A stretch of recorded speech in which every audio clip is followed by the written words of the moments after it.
Sommes-nous en train d'assister au déclin, à la chute, à la fin de l'activité de location courte durée? C'est ce que je vous propose de voir dans cette vidéo. Bonjour les polyinvestisseurs, bienvenue dans cette nouvelle vidéo. Je suis ravi de vous retrouver aujourd'hui pour ce sujet qui est très intéressant et qui nous concerne pour beaucoup, à savoir l'activité de location courte durée qui, depuis quelques années, et particulièrement en 2024, est dans le collimateur des autorités et subit de plus en plus de restrictions. C'est pour cette raison qu'aujourd'hui, je voulais vous faire cette vidéo parce que je suis concerné, vous êtes concerné, il y a beaucoup de craintes qui reviennent au sujet de la location courte durée. Est-ce qu'on assiste lentement mais sûrement à la fin, à la chute de cette activité très rentable? Et donc, dans la vidéo d'aujourd'hui, en fait, ce que je vous propose, c'est qu'on voit ensemble des éléments de réponse qui vont nous donner une indication. Et vous allez voir que ce n'est pas forcément une très bonne chose qui nous attend. Avant que je vous explique cette réflexion point par point en détail, n'oubliez pas, si ce n'est pas déjà fait, de récupérer votre cadeau en cliquant ici ou en vous rendant dans le lien sous cette vidéo. Vous découvrirez comment continuer à être rentable en 2024 malgré la crise qui se profile. Donc je vous le disais, la location courte durée est-elle en train de toucher à sa fin? Est-ce que nous sommes sur le déclin de cette activité? Alors, de mon côté, la location courte durée, vous le savez, surtout pour celles et ceux qui me suivent depuis le tout début, c'est par la location courte durée que j'ai commencé l'investissement immobilier locatif physique en 2014. Je vous rappelle qu'en 2012, moi j'ai commencé à investir dans l'immobilier papier, mais c'est véritablement en 2014 que j'ai acheté mon premier bien immobilier et j'ai démarré avec de la location saisonnière. Et c'est vrai qu'en 10 ans, nous sommes aujourd'hui en 2024, j'ai vu le marché de la location courte durée évoluer dans le bon sens tout d'abord, pas forcément dans le bon par la suite, et c'est ce qu'on va voir dans la vidéo. Alors, il y a 10 ans, on ne va pas se mentir, il n'y avait pas grand monde sur le marché, c'était plutôt le début des plateformes de location que nous connaissons aujourd'hui. Je me souviens même que quand je me suis mis sur booking.com, il n'y avait quasiment personne, il n'y avait que les hôteliers en fait qui étaient sur cette plateforme et il y avait très peu de particuliers parce que simplement ce n'était pas connu. Bon, 10 ans après, le marché a bien évolué, je ne vais pas vous refaire tout l'historique, mais l'idée, c'est de vous expliquer dans cette vidéo pourquoi, selon moi, je vais poser mon opinion tout de suite. Est-ce que l'activité de location courte durée est sur le déclin? Oui. Est-ce que pour autant c'est la fin de cette activité? Pas forcément. Je vais vous expliquer à travers 5 axes pourquoi je ne suis pas forcément de cet avis et pourquoi je pense que l'activité va perdurer. Mais vous allez voir que le marché va quand même être fortement chamboulé. Le premier point sur lequel on va s'arrêter, c'est la loi. C'est le point le plus important, c'est lui qui va régir beaucoup de choses et qui va donner un petit peu le ton sur l'activité de location courte durée. Alors, il y a eu ces dernières années pas mal d'évolutions, de réglementation, d'encadrement autour de l'activité de location courte durée. Le but de la vidéo n'est pas d'émettre un jugement ou une opinion de savoir si c'est bien ou pas bien, mais c'est de s'intéresser aux faits. En 2017, il y a eu une première évolution majeure qui a été de donner aux villes de plus de 200 000 habitants ainsi qu'aux villes de plus de 50 000 habitants en zone tendue la possibilité de mettre en place ce qu'on appelle la surface de compensation. C'est-à-dire qu'en gros, vous voulez proposer un logement en location courte durée, vous devez demander une autorisation à la mairie.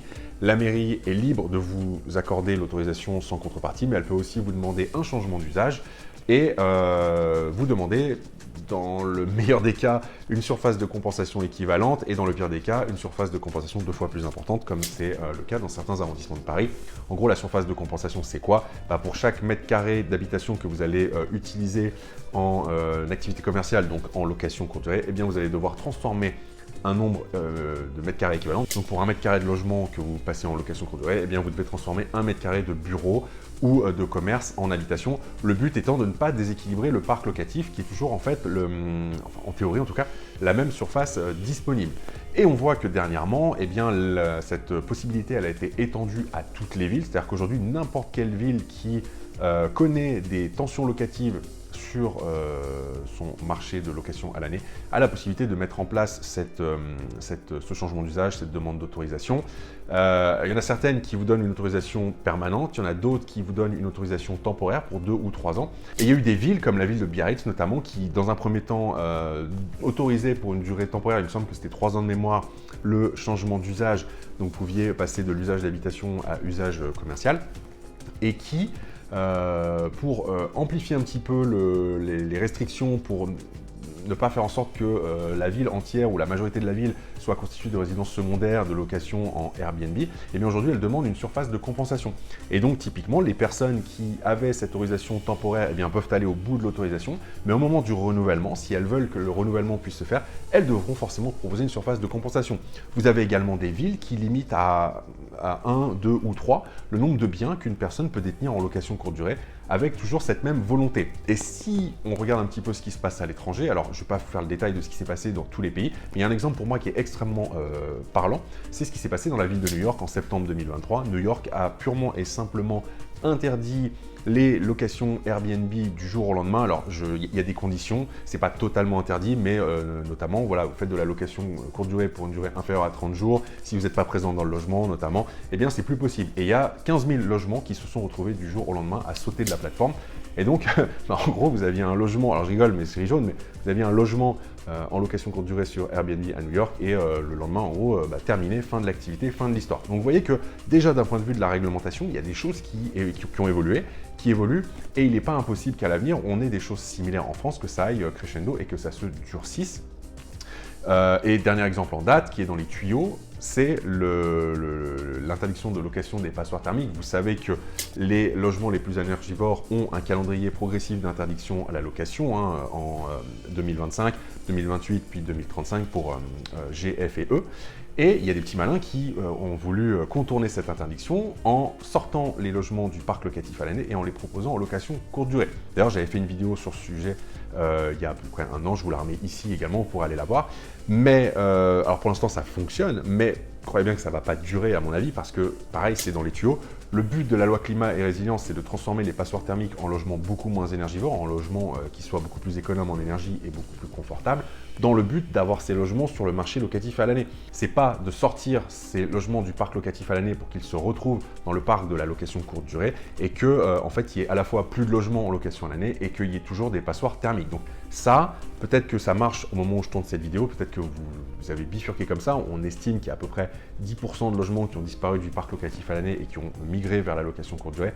Mais moi, je suis convaincu que dans les mois ou dans les années à venir, cette interdiction va également s'appliquer aux locations courte durée. Deuxième point de vigilance, deuxième point qui a subi des modifications, c'est la fiscalité. La fiscalité, quand moi j'ai commencé la location courte durée, était très avantageuse, tout simplement parce que comme c'était le début, c'était pas forcément connu, eh bien ça attirait pas forcément l'œil des autorités de l'administration fiscale. Mais pareil, depuis quelques années, il y a eu pas mal de modifications et il y a eu surtout des modifications significatives. La première a eu lieu, alors de mémoire, il me semble que c'était 2017 ou 2018, alors ça concernait tous les loueurs en meublé, mais il y a eu la suppression de la condition d'inscription au registre du commerce et des sociétés pour basculer du statut de loueur en meublé non professionnel au statut de loueur en meublé professionnel. Ça a été une première étape. Ensuite, depuis de mémoire 2021 ou 2022, j'ai plus les chiffres précis en tête, mais au moment où je tourne cette vidéo, c'est d'actualité.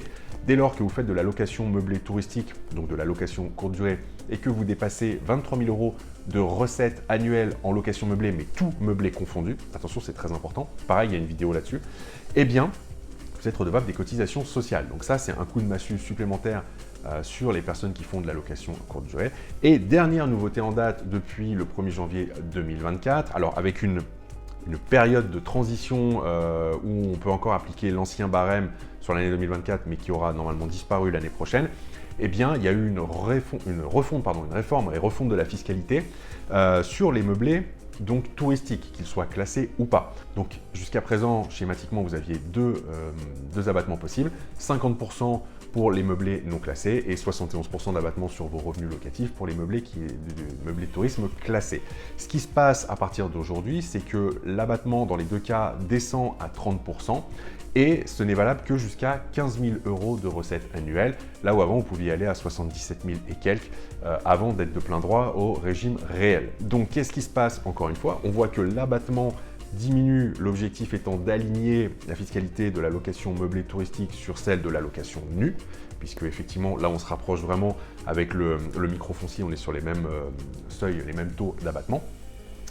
Est-ce que c'est un véritable problème? Ben non, dans la mesure où la plupart des investisseurs dignes de ce nom, qui ne font pas ça en amateur, entre guillemets, sont au régime réel. Mais néanmoins, ça va encore scinder en deux, c'est-à-dire que le but étant pour moi de décourager les personnes qui font ça sans trop se prendre la tête, donc typiquement le régime micro-BIC répond à ça, hein, c'est j'ai un logement, je le mets en location et je ne me prends pas la tête, je fais mon abattement et on n'en parle plus. Par contre, les personnes qui se donnent un petit peu plus de mal, ben, finalement, elles sont au régime réel. Il y a des gens qui ont dit que c'était une mauvaise chose. Moi, je pense que c'est plutôt une bonne chose parce que, enfin, c'est contre-productif pour le gouvernement, mais c'est plutôt une bonne chose pour les investisseurs parce que si vous êtes de plein droit au régime réel des 15 000 € de recettes annuelles alors qu'avant on était à 77 000, ça veut dire qu'il y aura plus de personnes au régime réel, en tout cas pour celles qui le connaissent. Et donc, au régime réel, vous pouvez amortir le bien, vous pouvez amortir les travaux, vous pouvez déduire les frais de notaire, les frais d'agence, etc. Donc, en l'état actuel des choses, c'est pas forcément problématique, mais c'est pas le sujet de la vidéo. Le sujet de la vidéo, c'est vraiment de se dire qu'il y a des warnings, il y a des red flags qui me laissent penser qu'on est petit à petit sur le déclin avec l'activité de location courte durée. Et dernier point sur la fiscalité, il est également question depuis maintenant 1 an et demi de supprimer la fiscalité des particuliers sur les plus-values en cas de revente. Et donc ça impliquerait quoi? Ça impliquerait que les amortissements qui ont été constatés soient réintégrés dans le calcul de la plus-value, ce qui alignerait en fait la fiscalité en cas de revente avec celle des entreprises ou celle que vous pouvez notamment avoir en loueur en meublé professionnel. Ce n'est pas le cas au moment où je tourne cette vidéo, mais sachez que c'est dans les tuyaux depuis maintenant pas mal de temps et il n'est pas impossible que ça voie le jour tôt ou tard. Le troisième point qui importe aujourd'hui dans notre analyse, c'est la plateforme en elle-même et particulièrement la plateforme Airbnb, même si les autres plateformes ont connu des choses similaires. Je pense qu'Airbnb est l'exemple le plus parlant. L'idée initiale d'Airbnb, c'est quoi? C'était de proposer une chambre disponible chez quelqu'un à la location pour une ou quelques nuits à des voyageurs. Le but, c'était en gros, vous vous logez pour pas cher. Parfois même, il y en a, c'était tu dors sur le canapé. Alors, c'est un peu différent de Couchsurfing qui est sur le principe de la gratuité, de l'accueil gratuit, mais c'était un peu l'idée. C'était vraiment, voilà, on a une chambre de libre, on a un couchage de libre, je le propose pour vraiment pas cher et comme ça permet à des gens de se loger.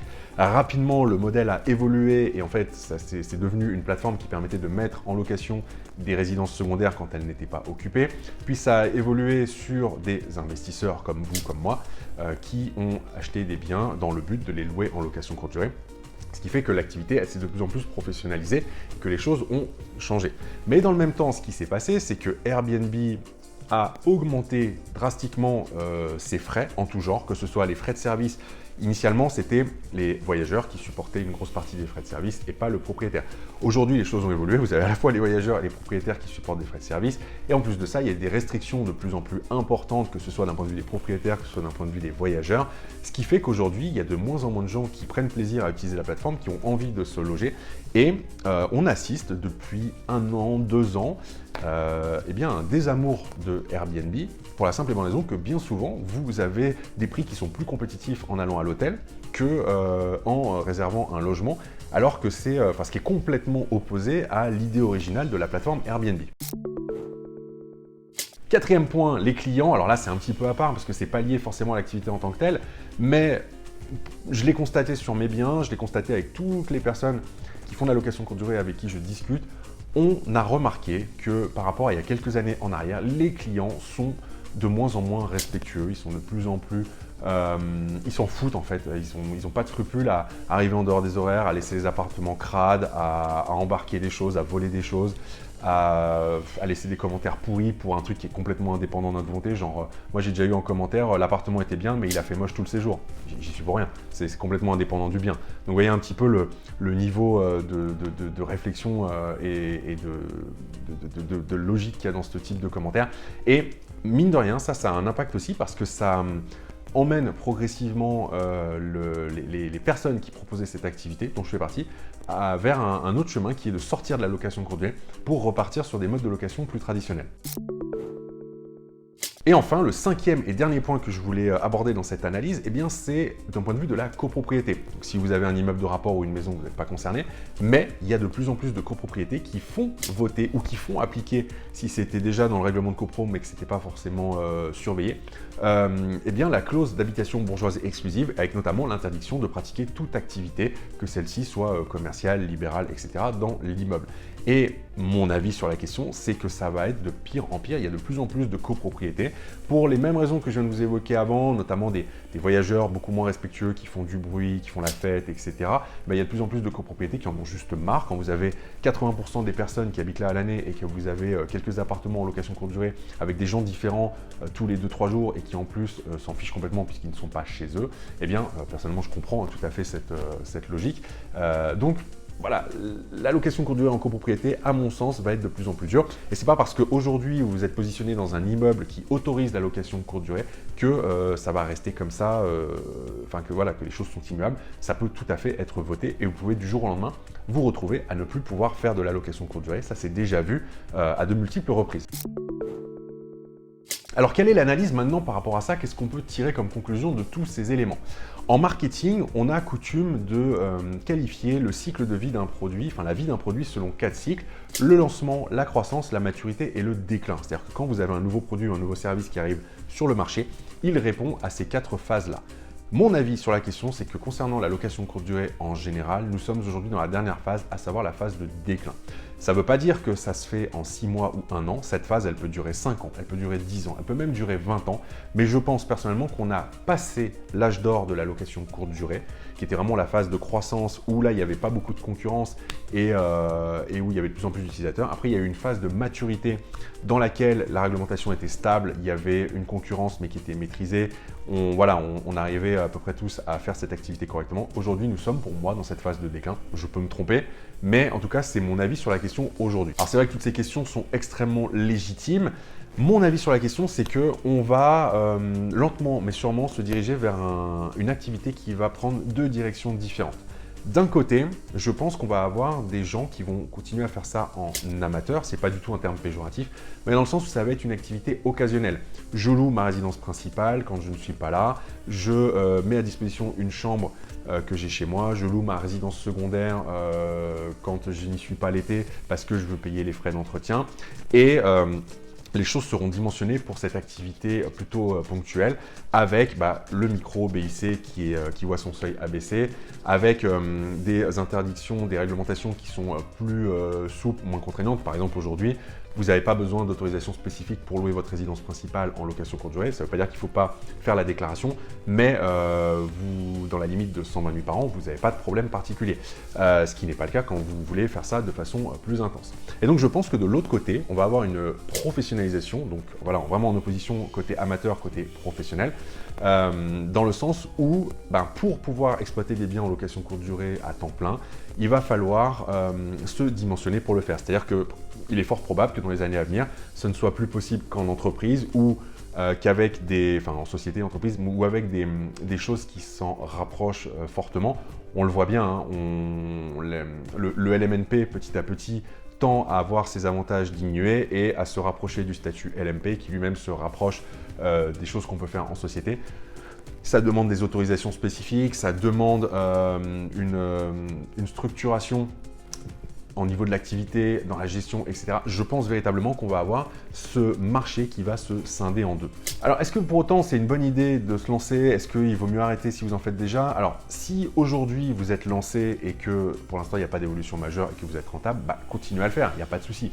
Si vous prévoyez de vous lancer en location courte durée, pour moi, ce n'est pas forcément une mauvaise chose de le faire aujourd'hui, mais à une condition, comme toujours, comme ce que je vous répète depuis le début, depuis que je fais des articles et des vidéos sur le sujet, la location courte durée ne doit pas être un prétexte pour acheter quelque chose qui n'est pas rentable en location à l'année.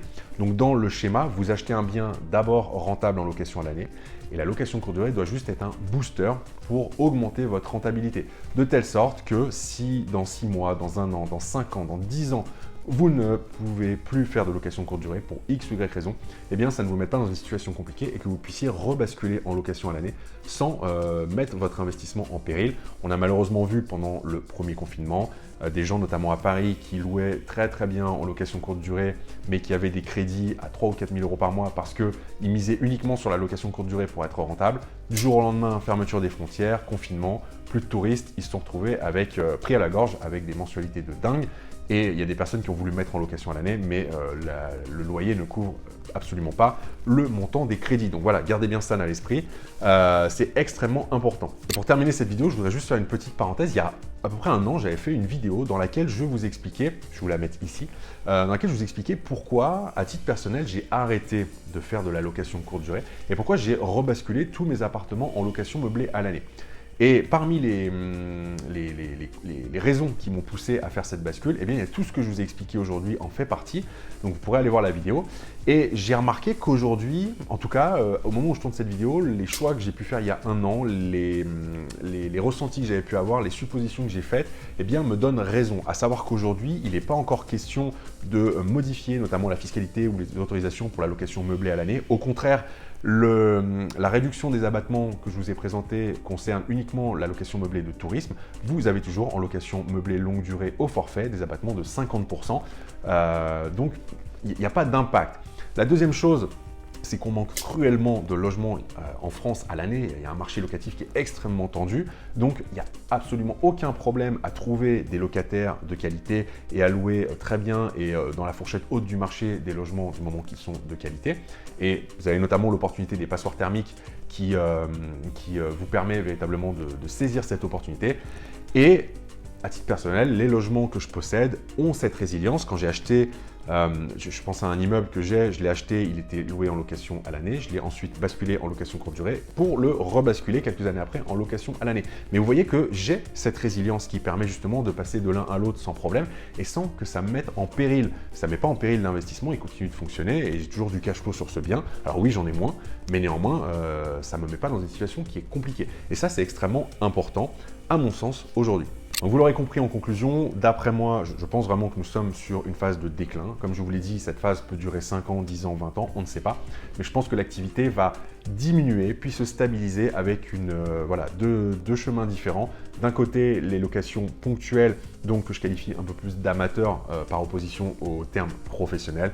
Et de l'autre, les gens qui vont vraiment en faire une activité à temps plein et donc se professionnaliser là-dedans avec tout ce que ça implique. Ce qui m'intéresse maintenant, c'est que vous me disiez dans les commentaires ce que vous en pensez. Est-ce que vous êtes d'accord avec moi ou pas du tout? Quelle est votre analyse sur le marché, sur l'évolution de la location courte durée? Est-ce que vous aviez prévu d'en faire? Vous allez quand même en faire? Est-ce que vous allez revoir votre copie? Est-ce que vous en faisiez et vous avez arrêté pour rebasculer en location à l'année? N'hésitez pas à partager votre expérience, à poser vos questions, à réagir, venez enrichir la communauté. On a toujours hâte, on est toujours content d'avoir vos retours d'expérience et nous répondons à tous les commentaires. Et puis si cette vidéo vous a plu, eh bien n'hésitez pas à liker, à vous abonner et à cliquer sur la petite cloche. C'est extrêmement important pour nous, pour la suite. Merci à vous d'avoir regardé cette vidéo jusqu'au bout et je vous dis à très vite pour une prochaine. Ciao!